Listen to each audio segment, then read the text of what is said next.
when, maybe last week, some of you or one of you left me a comment and said, hey, you know, I really like makeup. I didn't use makeup until my 20s, and now I'm older. I'm barely getting into it, and I have no idea what I'm doing. Like, what do I need to purchase? Okay, I'll buy some shimmer, like hooker glitter. Where do I put it? So we kind of had a conversation back and forth, and I said, you know what? I really like your input. Let me know what you're really interested in. Do you want high-end products, drugstore products? Like, what's going on? She's like, well, just the basics. Drugstore or high-end doesn't matter. It's just basically, what do I really need? And so that got me thinking, and I had like an inspirational moment, and I said, yeah, that's true. So many people are getting into makeup, but what do you actually need? If you were starting a makeup collection, what do you absolutely need to have in your collection? So what I did is I basically did my face. And I'm going to talk to you about products that I believe you need in your collection. If you like makeup, if you're just getting started, this makeup is not necessarily for someone that's like 13 or 14 just getting into makeup. This is more of not older woman, but obviously someone that likes makeup, wants to buy makeup, wants to start a collection, and wants to look presentable, you know, attractive, pretty, and then with some options of what to do or customize with the stuff that I'm recommending you add to your collection. What I did is I gathered some items. Most of them, probably like 99% of them, are drugstore, and the only reason I did it that way is so that this is a budget-friendly makeup kit, but obviously it can be translated into high-end products. All of these items that I'm going to share, I have my favorite in high-end version that I could totally tell you about, or if you leave me a question in the comment section, I would love to help. You guys know that I'm really friendly with my comments. I try to get back to you within like 2 or 3 days, and I'd love to help. So if you need tips, questions, advice, whatever, let me know in the comment section. So let's go ahead and get started. If we were going to start in order, like how we do our face, the very first thing that goes on our face is primer. And one of you guys left me a comment that made me laugh so much. You said, it's a crime not to prime, and I totally agree, because the primer is basically the foundation of your face. So if you do not take the time to prime your face, then everything else that you put on top is not going to last. So you're going to think you don't apply makeup well, or that the products suck, or that, you know, you'll automatically think the wrong thing. But if you don't prime, it's not going to make your makeup last or make your makeup show up the way it should look. So always take your time to prime. I personally, and I hate to admit this, I have never tried a drugstore primer that is an actual makeup primer. The only drugstore primer that I've used, which is not a primer at all, is the L'Oreal Revitalift. This is a moisturizer that has SPF and is designed to blur the fine lines. So if you're looking for a primer to make your makeup last or fill your pores, this is not the one. This just makes your face look a lot more smooth and protects it against sun protection. My number one recommendation for a primer is Benefit's Professional. I know I rave about the Too Faced Prime and Poreless. That's just my personal favorite. But for the general people, whoever wants to get their very first primer that'll probably work on your skin, greasy or not, oily or not, dry or not, is probably the Professional. This fills your pores. It makes your makeup last a really long time. It gives you a beautiful, soft, silky finish on your face. It's amazing. It doesn't smell. It doesn't clog your pores. It's really great. This is what I'm actually wearing today. So you do your foundation, and by foundation I mean like a home foundation, not a liquid foundation. So you put your base on your face, which is your primer. After that, you want to follow with a foundation. You could use a powder foundation, you could use a liquid foundation, you could use a stick foundation. If you're barely getting into makeup, I think the most forgiving type of foundation is like a gel foundation. The one that I picked is a high-end, but it is really affordable. I think it's $20, which if you compare it to some drugstore foundations, they're $12 or $13. It's not that bad of a deal. This is the Clinique Stay Matte. I have normal skin, and these are products that have worked for me, and that if I think about which products I'm recommending, these would probably work for most people. I like to use foundations that are for oily skin because I do not like to look dewy. I don't like to look shiny. You guys know I have a problem with shimmery, glittery oiliness. So I'm not oily, but I like to use things that are friendly for people with oily complexion. So this is a foundation for people with oily skin. And I really like it because it dries matte, but not ugly matte. There are some foundations that don't make your skin look healthy. They make you look matte, but they make you look like a sculpture. And you don't want that. You still want to look human, you know? And so this one is a gel base. It doesn't make a mess. It blends out beautifully, and you don't need to set it. So it lasts all day. Definitely look into getting an oil-free foundation, or maybe a gel foundation. If you go and get a powder foundation and you're very new at applying makeup, it's very easy for you to start looking cakey. And you do not want to look cakey because that's the #1 sign of, I have no idea what I'm doing. And you don't want to do that. You want to fool the people, okay? So after that, you want a setting powder or something to finish off your look. Of course, you guys know I'm obsessed with Neutrogena Shine Control. This is a translucent powder. It's just good because it absorbs oil. It makes your makeup last even that much longer. It doesn't have a color to it. You just have to be really careful because there are some women that have peach fuzz on their face. I have some in this area of my face. And if you do have like that fuzzy hair on your cheeks, this will make it stand out even more. So avoid it, or if you have a little tiny spray bottle with water, spray it on after you finish your makeup and your face will look amazing. So a setting powder. I actually skipped one.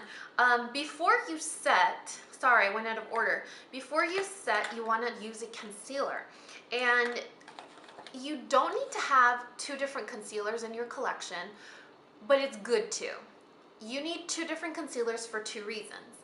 You want a thicker or a creamier concealer to hide areas where you have like a blemish or a scar or something that you're not happy with, a birthmark or a mole. So you want a creamier, a thicker, heavier one. Then you need a lighter one that you want to put maybe under your eyes or on the bridge of your nose or your chin if you want to highlight. I keep 2 kinds of concealers on hand at all times. I keep a salmon colored one, like a more orange, to hide the blue in the bags of my eyes. You know, my panda condition, I'm seriously like in critical condition right now in the ICU because my panda circles have been out of control. My skin has been breaking out. I swear to God, someone put a hex on me. But anyway, so I don't care. You can break, my skin can break out, my panda circles can get black, whatever. I have concealer, so I don't care. So I keep a salmon color concealer like this MAC one. This is the Studio Finish Concealer to hide marks, scars, bruises, breakouts. And I also take a little bit on my pinky and I put it in the darkest area of my dark circles first, and I let it dry a little bit. And then I apply whatever else concealer I want to brighten my under eye. Do not put an eye brightener in your under eye area if you have panda circles, okay? If you apply a brightener to your under eyes and you have panda circles, your panda circles will look panda hooker to the max, okay? So you wanna make sure that you hide the blue or the black of your circles first, and then you highlight or you brighten. You can't do both at the same time. So a really good drugstore concealer, this one works for me as a brightener. It doesn't conceal very well, it's really light. But if you don't have panda disease like me, this one is a really good concealer. It's the Maybelline Age Rewind. So it's a really good one. And it has that sponge tip, which is a little, if you don't use it really fast, that might be kind of gross. So now that we have basically our foundation laid out for our house, we want to start adding the fun stuff. And the fun stuff involves things like bronzer, blush, and highlight. I personally do not think you need to own a highlighter. I don't think you need to own a bronzer. I think you need to have a blush for sure, but let me tell you why. Today I am actually wearing one of the blushes that I'm going to talk to you about. This is my favorite blush of all time. It's the Santa Rose by Rimmel. It's just basically a matte pink. It's a neutral matte pink. It's not a cool tone pink. It's just a regular pink. Basically goes with everything. You could have blue shadow, green eyeshadow, black eyeliner, wing liner, whatever. This blush goes with everything. So in your collection, and I hope you guys are taking notes because this is Makeup 101. I'm watching and there's going to be a test at the end. So you want a matte pink and you want a shimmer peach. So 2 different blushes in your collection. Any more than 2 is overkill. I'm dead already because I have way too many blushes. But again, a shimmery peach and a matte pink. And I'll tell you why. The pink is a neutral. It goes with everything, all skin tones, all complexions. And the shimmery pink is, or the shimmery peach is something that makes you look glowing. So you want to wear this in the spring or the summer, or when you want the extra special touch. This one basically for every day. This one if you want to look extra pretty, I guess. These are basically the only 2 blushes you need to own. Obviously we can get into like the deeper tones and the cooler tones and things like that, but if you're just getting into makeup, do not overwhelm yourself. These are the only 2 colored blushes you need. Optional items would be things like a bronzer. If you have a skin tone like mine that is really hard to match, because I am a really fair-skinned person, but I'm not beige. And people that are beige tend to be pink. I'm not pink. I'm fair-skinned, but I'm yellow toned. So it's very difficult for me to find a foundation. So I always have to add a bronzer. And the bronzer helps to kind of warm up that foundation so that you don't look so pale. I'm not wearing bronzer today. This is a bronzer that I would recommend if you do not feel comfortable bronzing yet and you don't want to make the investment. This is a bronzer by NYC. It's called the Sunny Bronzer, and it looks like this. And you use it to warm up your face in areas that the sun would normally hit your face. So in your chin, up the sides of your face, your temples, your forehead, you know, on the sides of your cheek. And that's also when you get into contour. I didn't contour my face today. You guys notice? I usually have like an overkill. It looks like I have a chocolate bar smeared on the side of my face. I personally prefer deep contour. That's just what I like, and that's what I feel looks better on me. If you're just getting into makeup, it could be a little overwhelming. And if you don't know what you're doing, it could look really dirty. You could look like your face is muddy. So it's good, it's a good option. So if you're not comfortable with it, I would say just avoid it for now because you can see you don't really need it. But it's good to have on hand. And if it just costs $2 like this one, why not make the investment and try it out. So again, a good bronzer to warm up a foundation in case it's not your proper match, or to contour the sides of your cheeks. And the other optional item, where is it, would be a highlight. Highlights are tricky because if you have oily skin and you highlight, you could look extra oily. So I just say avoid it altogether. I know my mom, for example, has really oily skin and she does not use highlighters that much. Unless she knows she's just gonna be wearing her makeup for a little while, then she'll do it. But otherwise, it could go south real fast. So highlighters are definitely an option, and I probably would not recommend it if you're just getting into makeup. But 2 options that you can have if you wanted to start your makeup kit are the MAC Soft and Gentle or Fergie by Wet n Wild in Rosé Champagne. This is a more pink tone, this is a more neutral tone. This one goes good or looks great on all skin types. This one does too, but it's a little bit more metallic. This one's $30, this one's like $6. So you decide, but definitely optional. Okay, you guys, this video is going to be very long. I am so sorry, but I think it's a really important video. Maybe you can watch it in sections throughout the day. Moving on, let's talk about eyes for a second. If you're just getting into makeup, you're obviously not going to do like bright purple, hot pink, or lime green eyeshadows, but you do want to add some definition to your eyes. Let's talk about 2 things that are optional, but that you do not need to add to your collection, and those are eye primers. An eye primer is good, in my in my personal opinion, because I have really thin eyelids and I do have some marks on my eyelids, so it works to even out the skin tone and it just helps make my eyeshadow last. But if you're just getting into eyeshadow, you're going to be using neutral eyeshadows, so it doesn't matter if they last or not because it's just a neutral shadow. Two options are the Jordana 12-Hour Shadow Stick in Almond or the MAC Paint Pot in Soft Ochre. Optional, so don't need these. But if you're really interested in getting like a good start on your eyeshadows, I would recommend getting something like the Neat Matte palette. This is by The Balm, and The Balm is a high-end brand, but this goes on sale at Haute Look all the time, and you can get it for like $10. So it has all the neutrals that you would need, plus it's matte. If you're just getting into makeup, it's very important that you use shadows that are easy to blend and are probably matte, because if you go into the shimmery or the glittery and you don't know how to apply it, you could look really Lady of the Night-esque, if you know what I mean. So you want to be careful. Try and get a matte neutral palette first and practice, and then once you get really good at it, then you can venture out into the shimmer shadows. So this one's really cool because it has cool tone browns and warm tone browns or neutrals. So it looks great on all skin types. Plus these eyeshadows will take you like 15 years to use. They're so big. If you are feeling a little bit more fancy and you want to get a neutral palette but you can afford the splurge, I would say go with the Naked Basics palette. I think this is $30. Or the one that I use in every single one of my tutorials, which is the regular Naked palette. This is $50, but this will also take you forever and a day to use up.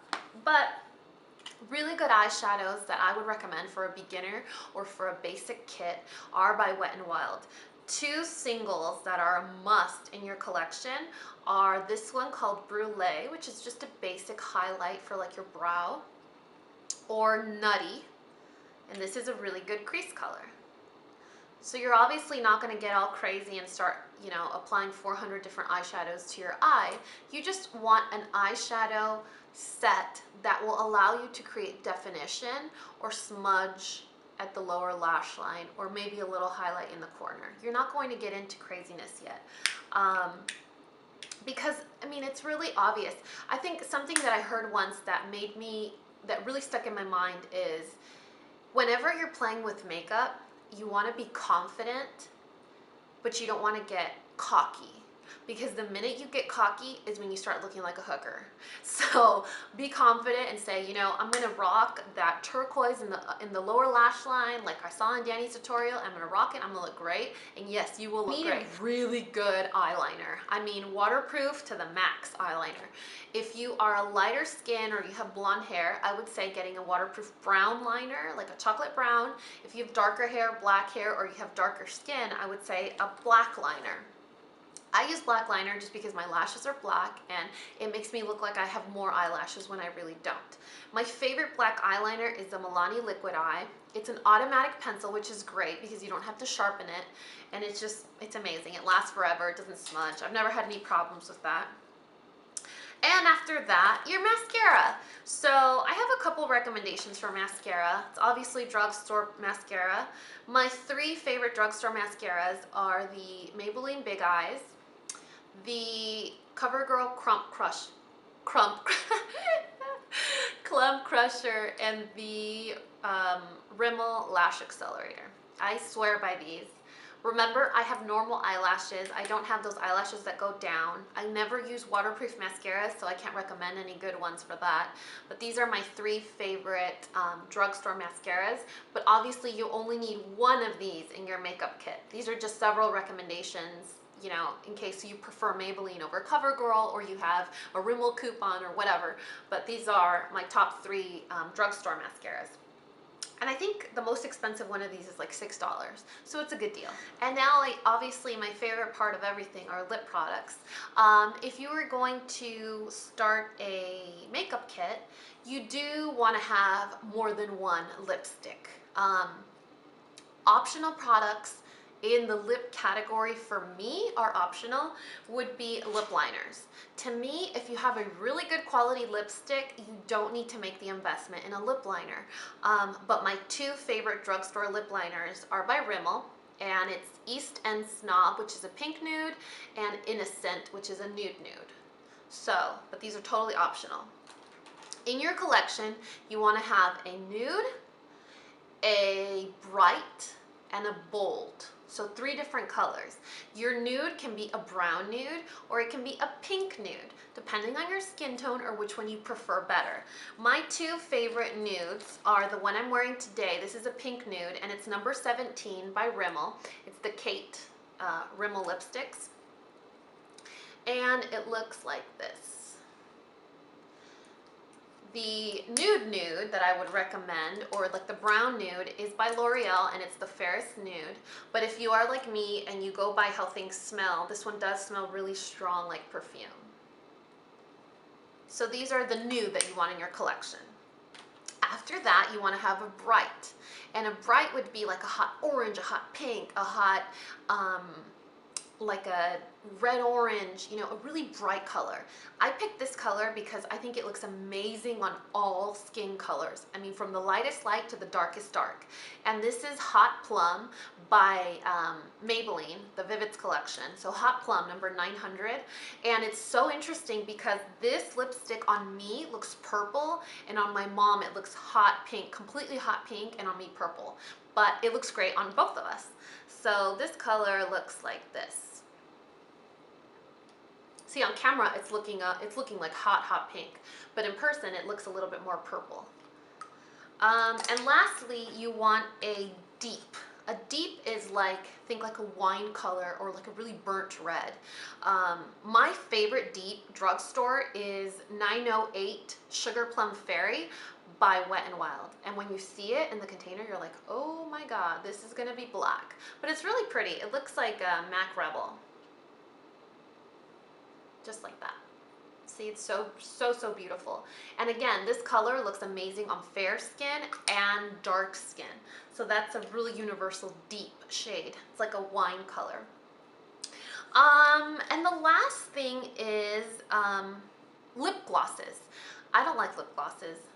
I buy them and then I remember, oh yeah, I didn't like lip glosses. But lip glosses are a saver because if you have a lipstick that's too dry, like the Wet n Wild Mega Last lipsticks are really drying, it's always good to top it off with a little bit of shine. You want to have 3 lip glosses on hand. 3. It's not mandatory, but it's good. The first one you want to have is a clear. A clear because guess what? It's clear. You could put it on any color lipstick and you make that color instantly glossy. So always have a clear. Then you always want to have a glitter or a shimmer one. And I know you're gonna say, what? You're the queen against glitter. But it's good because it changes the tone of a lipstick. So right now I'm wearing like a pinky, peachy color. Have I had lipstick on my teeth this whole time and you guys didn't say anything? Look at that. And then you guys tell me not to lick my teeth. It's okay, you still love me, right? So it's good to have a shimmery one because it changes the way the lipstick looks. It kind of makes it look a different tone. This is my favorite. This is called Precious Pink and it's a Sephora lip gloss. I know Sephora isn't drugstore, but it's cheaper than high-end. So if you see, it has a lot of shimmer in there, and it changes, because it has blue tone glitter in it, it changes the color of whatever lipstick you're wearing. And of course, a nude lip gloss. A nude lip gloss is good if you're in a hurry and you want to add something special to your lips, but it's also forgiving in case it smears or whatever. It doesn't look like if it was a red lip gloss. My 2 favorite are the NYX Butter Gloss in Tiramisu and the Mary Kay Nourish Shine lipstick. This is like a liquid lipstick. It's really cool. In Au Naturel. And I'll swatch these for you guys so you can see. This is the Mary Kay one, right there at the bottom. And then this one is a little more sheer. This is the NYX Butter Gloss. The cool thing about butter glosses too is they warm up with your lips and they kind of get softer and a little more sheer. So they're super pretty and they smell like cake. So who doesn't love cake, right? And that's it, you guys. That concludes my longest class of Makeup 101. I really hope you learned something. Remember that with makeup, your face is your canvas, and it's just good to learn and experiment and to be daring and brave. But don't get cocky, because that's when you start looking terrible. So don't be scared to try something new, but you really don't need that much stuff in your collection. I know that when I watch those makeup collection videos, I basically just click out because they're so long. I don't have that much stuff. Basically what you see is all I have, and even my stuff is overkill. Basically what I shared with you guys today is all the essentials that you need. So many products are optionals, like eye primers or highlights for your face or bronzers. So many of those things are completely optional, as long as you take really good care of your skin. The actual skin itself, whatever you put on your face, you're gonna look beautiful. So always, always, always have proper skincare. Wash your face, moisturize it really, really well, because 20 years down the road, there's not gonna be enough makeup that you can apply to make yourself look pretty if you didn't take care of your skin. So keep your skin healthy, drink a lot of water, and whatever else you put on is gonna look that much more amazing, okay? So I'm gonna write a list of all this stuff down below in case you missed something, just so you can know, oh, okay, these are the basics that I need to have on hand. And I really hope you found this video useful. Please give me a thumbs up and like this video if you liked it. If you liked it. If you found it beneficial.